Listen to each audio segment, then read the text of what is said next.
Hello and welcome dear students. In today's lecture, we will be discussing introduction about institutional approach. First, let us briefly highlight the objectives of today's lecture. To have historical overview of institutional approach,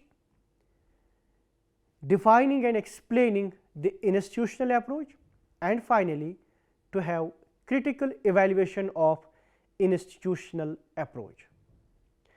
The institutional approach to comparative political analysis, simply put, is a comparative study of institutions. The nature, that is comparative, and subjective matter, that is institutions, of study are thus quite evident. If, for example, one were to study the relative significance of the upper houses in parliamentary democracies, one would study the upper houses in several parliamentary democracies. For example, the Rajya Sabha in India and the House of Lords in United Kingdom, and assess their relative significance in each case. One could then, on the basis of this comparative study of such institutions, arrive at generalized conclusions and explanations pertaining to their relevance or even utility in parliamentary democracies. For example, the constitution of upper houses of parliament lacks representative character, or the hereditary character of upper houses erodes the democratic character of legislatures. One could also, for example, look at the upper houses of parliaments to study the historical contexts which shape the evolution of a particular upper house. One could, for example, examine the contexts, social and economic, of the evolution of the two houses of parliament in United Kingdom to see why the House of Lords retained a hereditary character. One could also then understand the contexts in which the current initiatives to end its hereditary character emerged. For a long time, comparative political analysis was associated primarily with a comparative study of institutions. Comparative political analysis may in fact be said to have begun with a study of institutions. Thus, if one were to trace the evolution of comparative politics as a discipline of study, one can see the study of institutions as marking the hint where the comparative method first began to be used. The study of institutions, however, not only marked the beginning of comparative study, it remained more or less the predominant approach in comparative politics up to the 1950s. Thus, one can propose that traditional comparative political analysis was confined to the study of institutions and the various ways in which these institutions manifested themselves in the distribution of power and the relationships between the various layers and organs of government. Dear students, let us now give you a brief overview of the institutional approach from historical point of view. Perhaps the oldest comparative study of governments was made by Aristotle, who studied constitutions and practices in Greek city-states, contrasting them with politics in the so-called barbarian states. Aristotle made a typology of governments distinguishing between monarchies, oligarchies and democracy, and between these ideal governments and their perverted forms. The study of comparative politics at this stage was marked by what may be called an interrelation between facts and values. At this stage of its origins, a study of institutions did not attempt to analyze the theory and practice of government. There was instead an overwhelming desire to explore ideal states and forms of government. In other words, there was more emphasis on speculations, that is, on questions about what ought to be, rather than an analysis seeking explanations of what is or what existed. With Machiavelli, who wrote a very important classical text, The Prince, in the 16th century, and Montesquieu, who also wrote a very important book, The Spirit of Laws, in the middle of the 18th century. The emphasis on empirical details and facts about the existing state of affairs came to be established.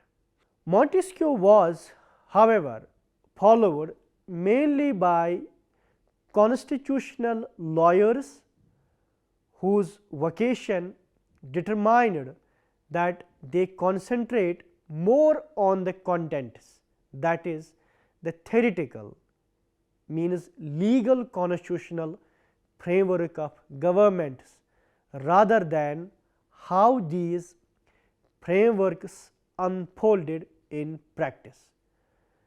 Alex de Tocqueville, in many ways, was the torchbearer of the study of theory and practice of governments, which became the essence of the institutional approach in the comparative political analysis in later years. Bagot, who wrote a book, The English Constitution, in 1867, made another significant contribution to the development of this element of the institutional approach.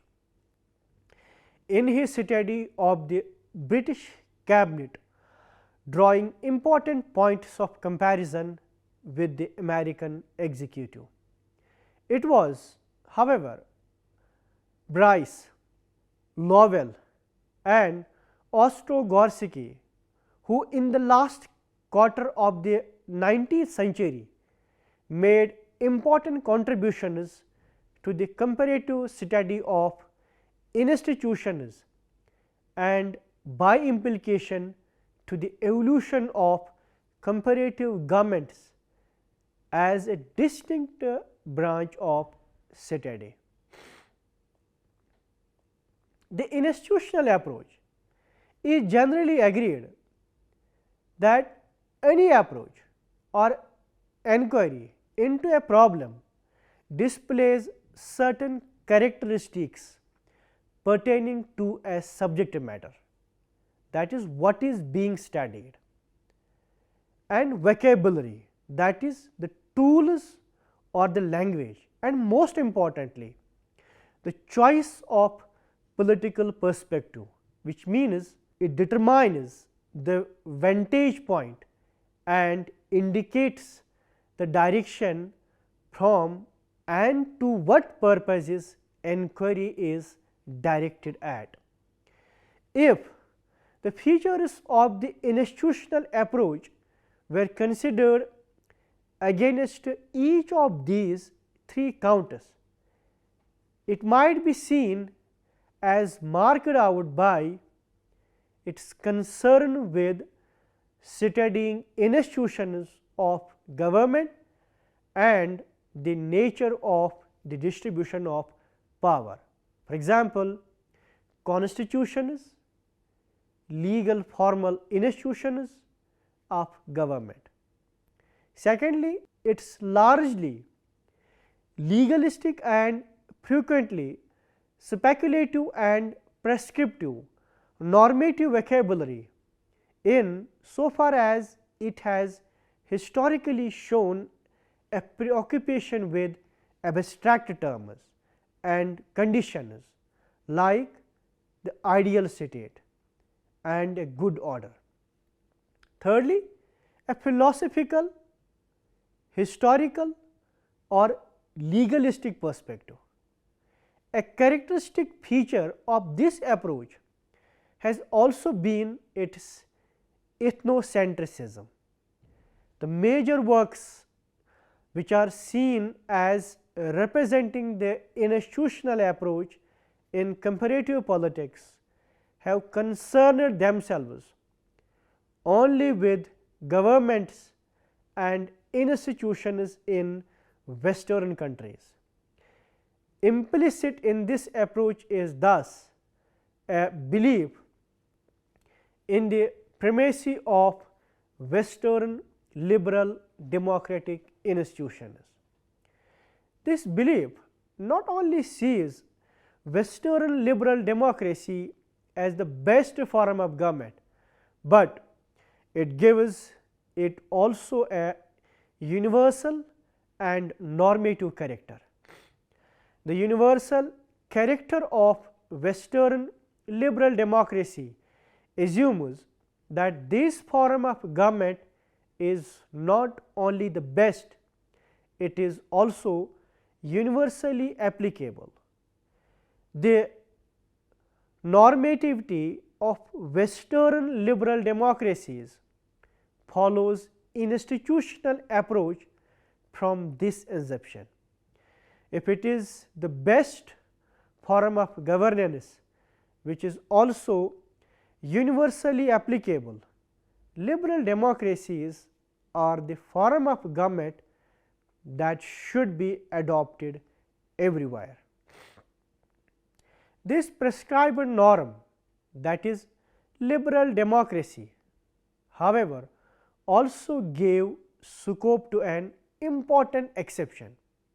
This exception unfolded in the practices of rule in the colonies and in the implications. Number 1, that the institutions of liberal democracy were specifically Western in their origin and contexts. Secondly, that non-Western countries were not fit for democratic self-rule until they could be trained for the same under Western imperialist rule. Dear students, let us now talk about the institutional approach and the emergence of comparative government. Scholars like Bryce, Lowell and Ostro-Gorski's work towards the end of the 19th century and the early 20th century has radically changed the contents of the institutional approach and thereby the nature and scope of comparative politics. Assessing their contributions, Jane Blondell asserts that Bryce and Lowell were in fact the true founders of comparative government as it developed as a distinct branch of study in the last quarter of the 19th century. The American Commonwealth and modern democracies were two significant works of Bryce. In modern democracies, Bryce focused on the theory of democracy and examined the working of the legislatures and their decline.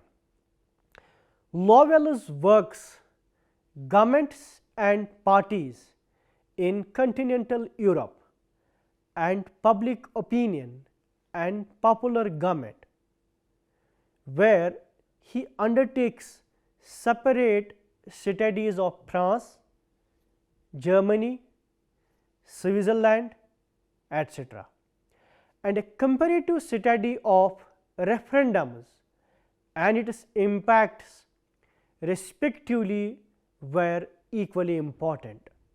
Similarly, Ostrogorski's study, Democracy and the Organization of Political Parties, which he wrote in 1902, which aimed to test the hypothesis, so to speak, of the democratic or oligarchical character of political parties, was a pioneering work of the time. It is important now to see exactly how these works augmented and changed the manner in which institutions were so far being studied. Let us now briefly talk about the theory and practice of governments. As we have discussed earlier, that comparative study of governments tended to be philosophical, speculative, or largely legal constitutional.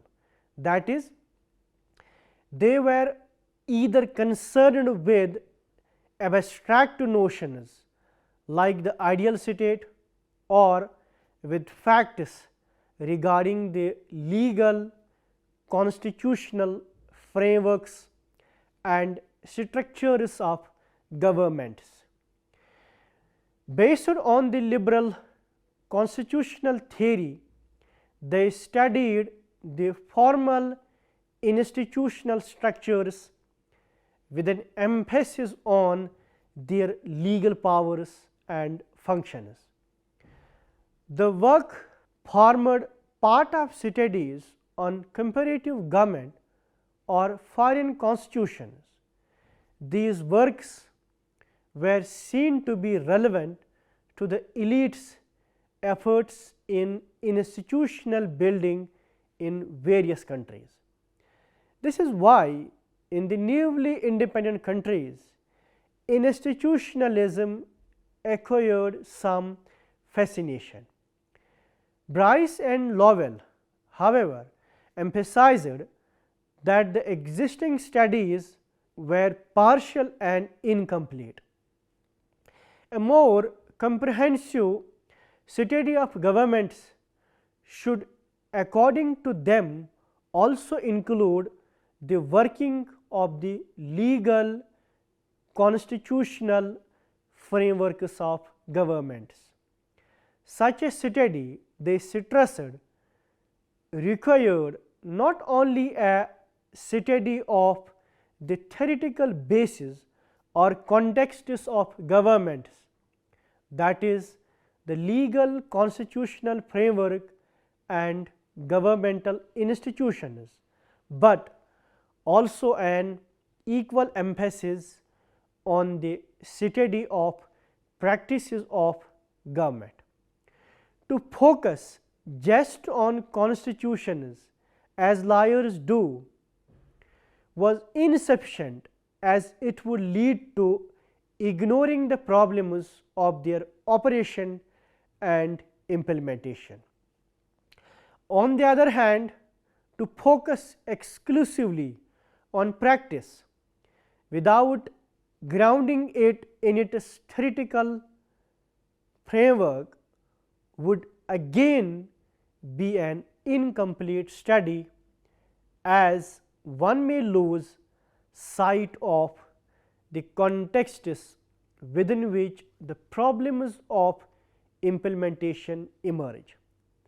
It was thus primarily with Bryce and Lowell that the content of the institutional approach in the comparative political analysis came to be defined as a study of the theory and practice of government.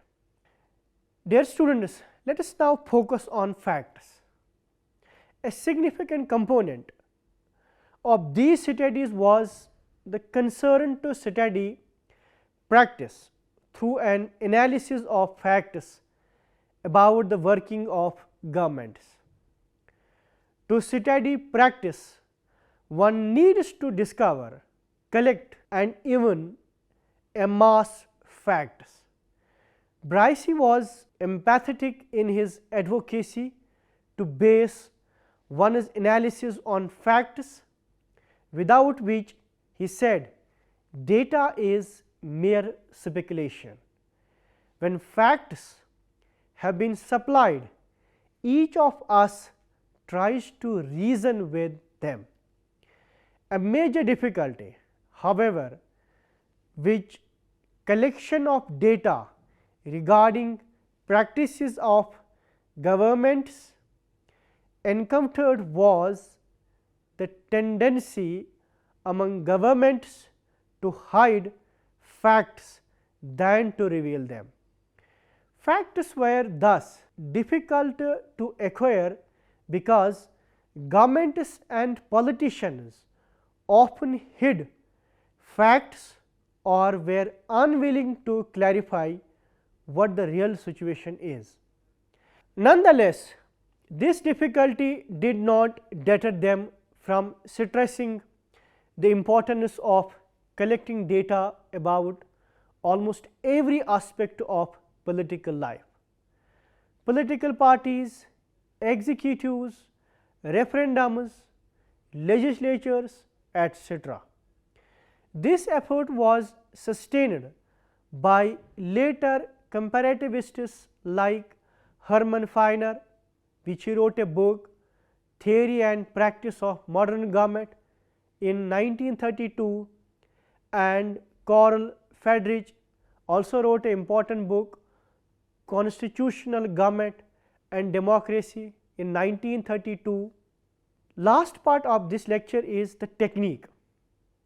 The search for facts, also led by Bryce and Lowell, towards the use of quantitative indicators based on the realization that in the study of government, qualitative and quantitative types of evidence have to be balanced.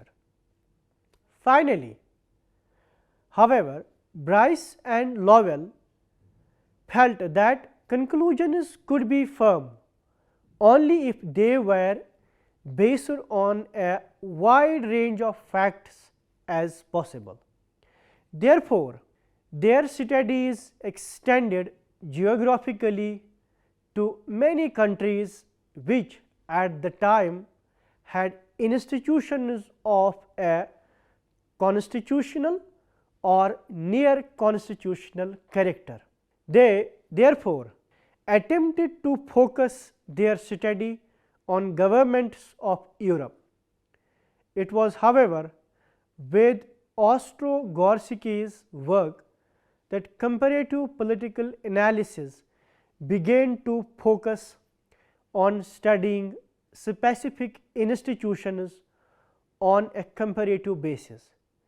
In 1902, Ostrogorski published a detailed study of political parties in Britain and America.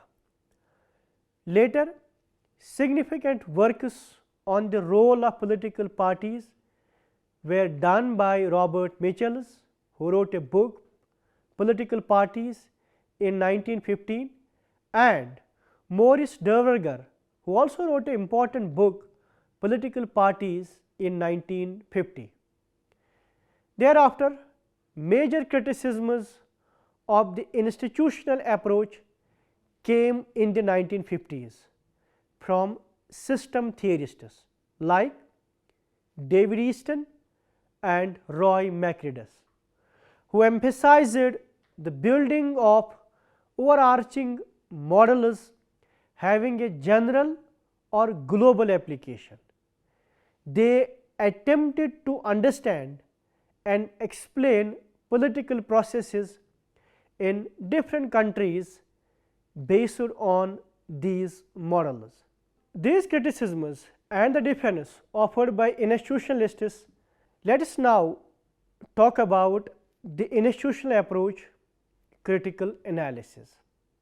It is interesting that criticisms of the institutional approach in the comparative political analysis have come in successive ways.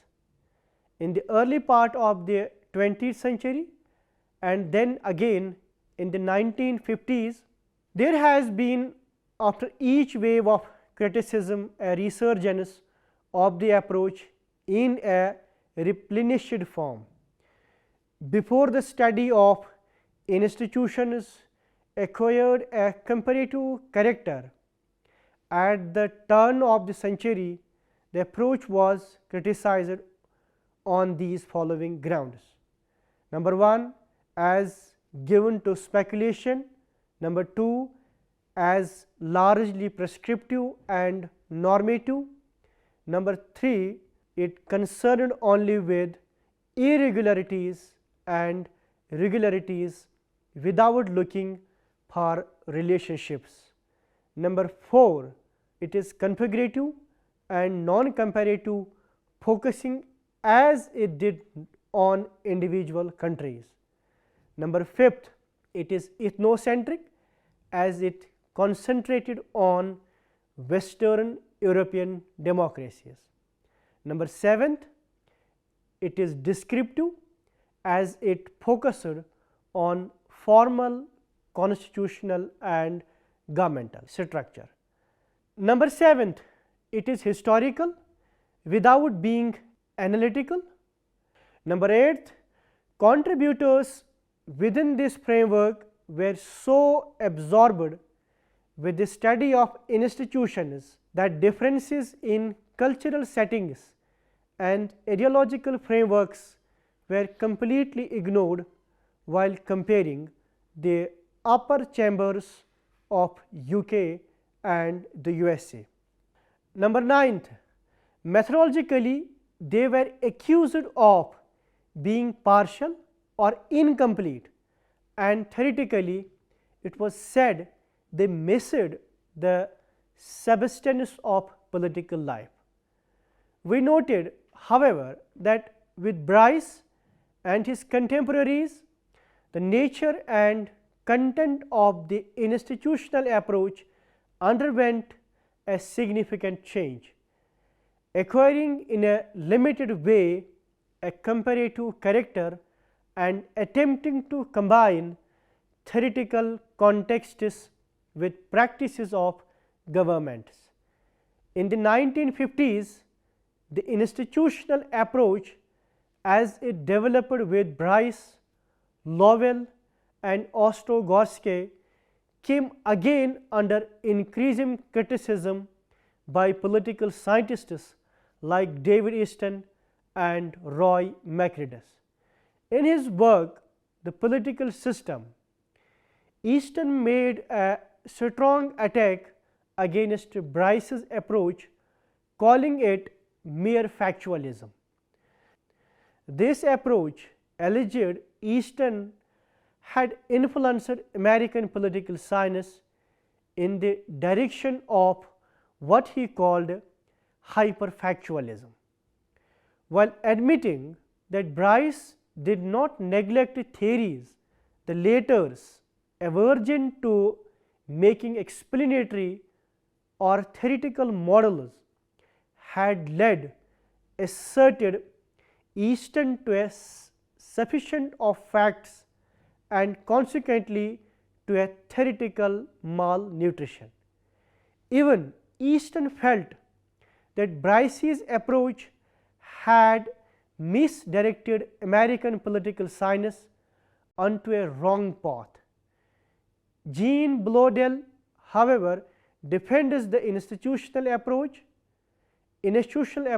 from criticisms like those of Easton, directed towards its so called factualism. Blondel would argue first that the change of surfeit of facts was misplaced because there were very few facts available to political scientists for a comprehensive political analysis.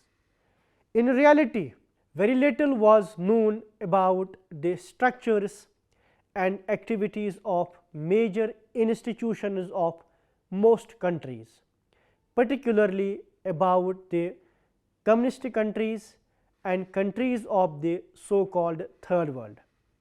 The need for collecting more facts thus could not be neglected. This became all the more important given that more often than not governments tended to hide facts rather than transmit them. Secondly, the devaluation of the utility of facts regarding institutions and legal arrangements by the supporters of a more global or systematic approach was to Blondel entirely misconstrued. Institutions and the legal framework within which they functioned formed a significant part of the entire framework in which a political phenomena could be studied. Facts about the former thus had to be compared to facts about other aspects of the political life to avoid a partial study. Facts were in any case needed for any effective analysis. No reasoning could be done without having facts or data. This, coupled with the point that facts were difficult to acquire, made them integral to the study of political analysis. In 1955, Roy Macready pointed out the need for a reorientation in the comparative study of government. He emphasized that in its existing form, comparative study has been comparative in name only. Macready described the orientation of institutional approach as non-comparative, parochial, static and monographic. A good portion of work was, moreover, he asserted, essentially descriptive. This was because the analysis was historical or legalistic and therefore rather narrow. It was, however, realized in the 1950s and continued to be the concern that there remained a paucity of facts from which valid generalizations could be made. There was thus, Blondel asserted a surfeit of models rather than a surfeit of facts. Blondel emphasized that building models without grounding them in facts would result in misinformation. This misinformation, given that facts about some countries were harder to come by, was likely to affect and at times reinforce preconceptions about these countries. Thus, while writing about legislatures in Latin America in 1971, W. H. Agor remarked that there was a tendency to assert that legislatures in that part of the world were very weak. Statements such as these, he said, were based on extremely impressionistic evidence, that is, in the absence of facts, consciously collected for the study. Thus, the need for collecting and devising ways of collecting facts was stressed emphatically by followers of the institutional approach. The criticisms were, however, followed by works that had a more comparative focus and included non-Western countries. Further, there was also an attempt to undertake studies comparing structures not determined by legal constitutional frameworks. For example, Giovanni Sartori's work on parties and party systems in 1976, which included in its scope in a limited way communist countries and those of the third world, and Francis Castle's study of pressure groups and political culture in 1967, which dealt with pressure groups in Europe, America as well as emergent nations. Thank you, dear students, for patiently listening to my lecture. I hope you would have enjoyed.